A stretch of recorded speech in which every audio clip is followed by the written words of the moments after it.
Memberantas buta batik di negeri batik. Dari batik keraton ke batik sudagaran. Disajikan Adi Kusrianto. Di akhir episode yang lalu, saya mengajukan pertanyaan kepada Anda. Apakah Anda tahu apa arti dari kata babaran dalam dunia perbatikan? Juga apa arti kata genes yang kemudian dirangkai di belakang kata babaran? Pada episode ke-18 ini, saya ajak Anda semuanya memahami apa yang dimaksud dengan istilah babaran genes. Tetapi sebelumnya, saya akan tuntaskan terlebih dahulu pembahasan perihal batik keraton yang juga sering disebut sebagai batik klasik, di mana kita nanti akan menemukan awal kisah batik larangan atau batik awisan. Bila di era kita ini kita sering mendengar jargon, batik adalah warisan budaya nenek moyang yang adiluhung. Maka sebenarnya yang disebut dalam jargon itu adalah batik klasik atau batik pada saat masih berada di lingkungan keraton. Untuk memahami hal ini, ikutilah uraian berikut yang membuat kita lebih memahami seni budaya batik yang hidup dalam budaya adat dan tradisi di keraton-keraton Jawa sejak era budaya Hindu di Kerajaan Kahuripan, Kediri, Singosari, Mojopahit, hingga era kerajaan Islam yang tercatat di dalam susastra Keraton Pajang hingga Mataram Islam. Jadi, ukuran dan referensi yang diambil bukan sembarang kain batik yang bisa kita beli di toko atau di pasar zaman sekarang. Oleh karenanya, serial podcast ini saya beri nama Memberantas Buta Batik di Negeri Batik. Semua saya ajak untuk mendengar informasi mengenai bagaimana batik Nusantara yang kita warisi ini.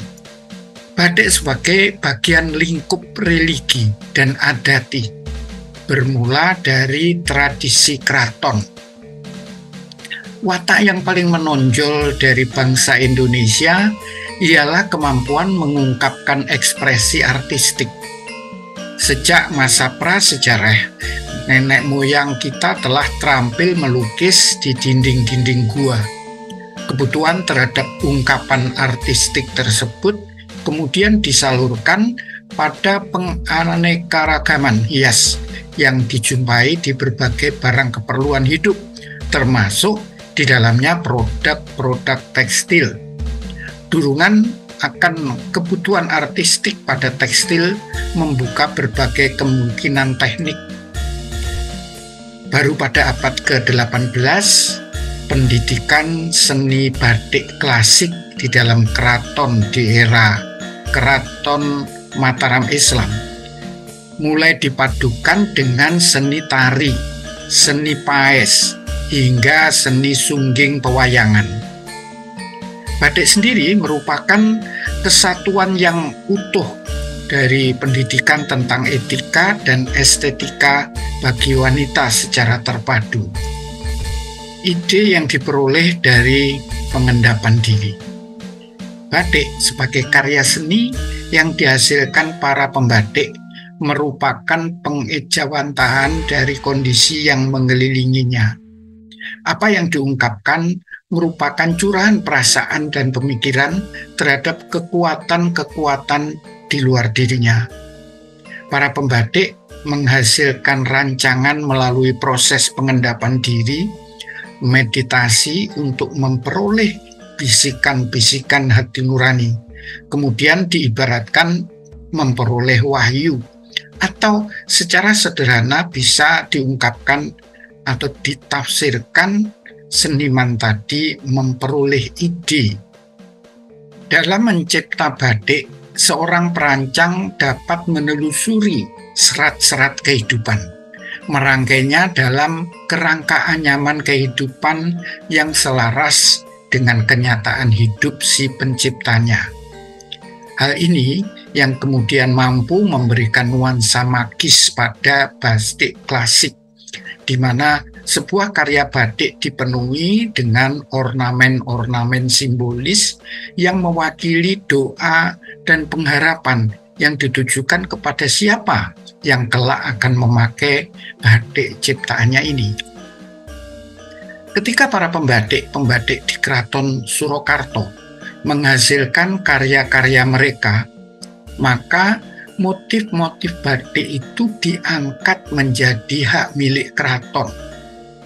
Sri Susunan Pakubuwono III lalu membuat peraturan tata tertib penggunaan motif-motif batik di kalangan keraton. Tata tertib penggunaan kain batik ini bertujuan untuk menanamkan kesadaran pada masyarakat akan kandungan nilai budaya motif batik.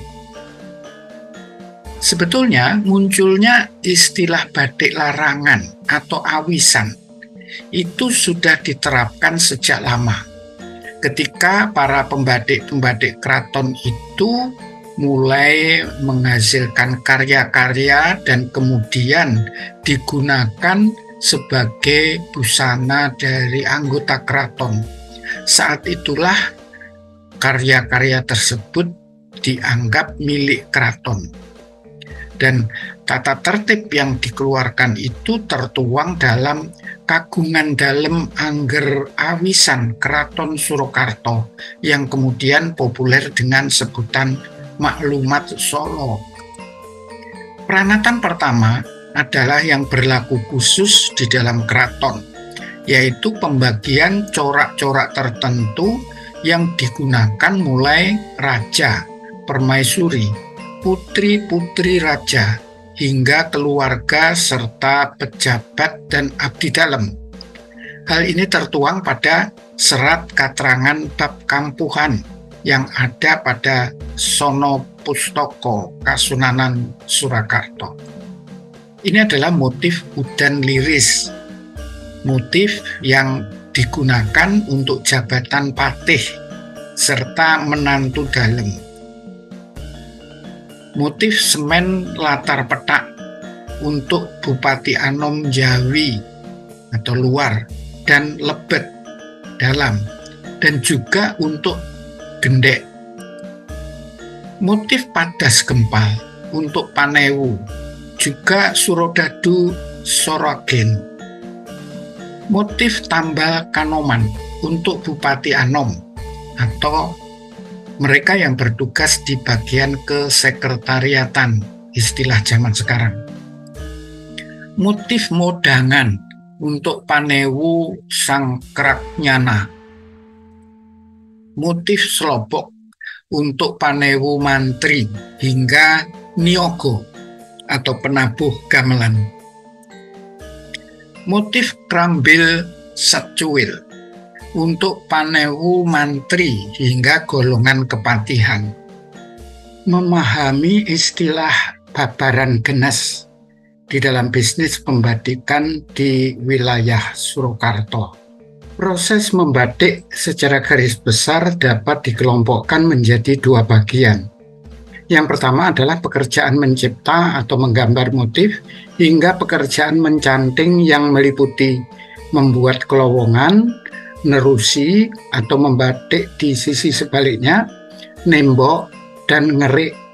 Ini merupakan pekerjaan utama yang akan sangat menentukan hasil dari karya batik tersebut, di mana pembatik memerlukan konsentrasi tinggi serta dituntut keterampilan untuk menghasilkan karya batik yang selain halus juga akan memiliki yoni atau ruh dari karya tersebut. Bisa juga pembatik utama hanya bertugas mencanting kelowongan dan nerusi saja, sementara pekerjaan berikutnya dikerjakan asisten. Pekerjaan ini yang menentukan seorang pembatik patut diangkat sebagai abdi dalam kriya atau belum. Pembatik handal ini tidak bisa bekerja sendiri karena dia harus didukung oleh tim lain yang bertugas mewarnai hasil batikannya. Tim kerja kelompok pendukung ini tidak kalah pentingnya karena jelas kualitas pewarnaan akan sangat menentukan hasil akhir sebuah karya batik. Tetapi tim kerja pendukung ini sifatnya bisa bekerja massal. Jadi beberapa pekerjaan, beberapa hasil batikan dikerjakan sekaligus hingga bisa mencapai berpuluh-puluh. Kelompok ini meliputi sebutan babaran dan genes yang bertugas bagian penyelesaian dari proses pembatikan.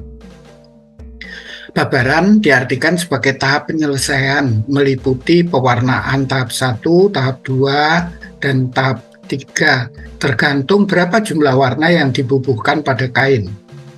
Sedangkan istilah genes adalah tahap penentuan warna yang akan dikenakan pada kain yang dibatik, sehingga berhasil memperoleh tampilan maksimum yang diperoleh.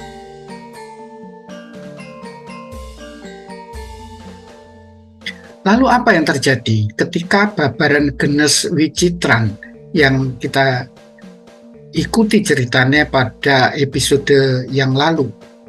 Kenapa babaran genes Wicitran mengalami keruntuhan di dalam bisnisnya hanya karena dia masuk ke dalam keraton? Karena suatu usaha pembatikan, unsur utamanya adalah si pembatiknya itu sendiri. Maka umumnya dalam suatu kelompok usaha, pembatik handalnya hanya pengusaha atau tokoh utamanya itu sendiri. Dia didukung oleh tim finishing, yaitu tim yang berada pada babaran dan genes. Ketika pembatik utamanya sudah memperoleh pekerjaan dari keraton dan tidak mampu mengangkat atau melatih asisten pembatik yang memiliki skill tinggi, maka bagian babaran genesnya menjadi tidak memiliki pekerjaan. Terlebih saat pembatik utamanya dipenuhi pesanan keraton, maka tidak mampu menerima order-order dari luar keraton. Sebetulnya order-order yang banyak dari luar keraton inilah yang mampu menghidupi perusahaan ini. Bahkan order-order yang diterima harus diberikan atau dilimpahkan ke pengusaha lainnya, dan tim babaran genesnya hanya mengerjakan limpahan order dari pembatik lain. Maka lama-kelamaan usaha ini menjadi tidak menguntungkan, dan lama-kelamaan mereka tutup. Apalagi pengelola yang berada di luar keraton adalah anggota keluarga yang tidak memiliki pengalaman serta minat yang serius di dalam bidang pengerjaan batik. Kondisi ini yang kemudian membuat pengusaha-pengusaha di luar keraton semakin subur menerima pesanan baik dari keraton maupun dari masyarakat di luar keraton.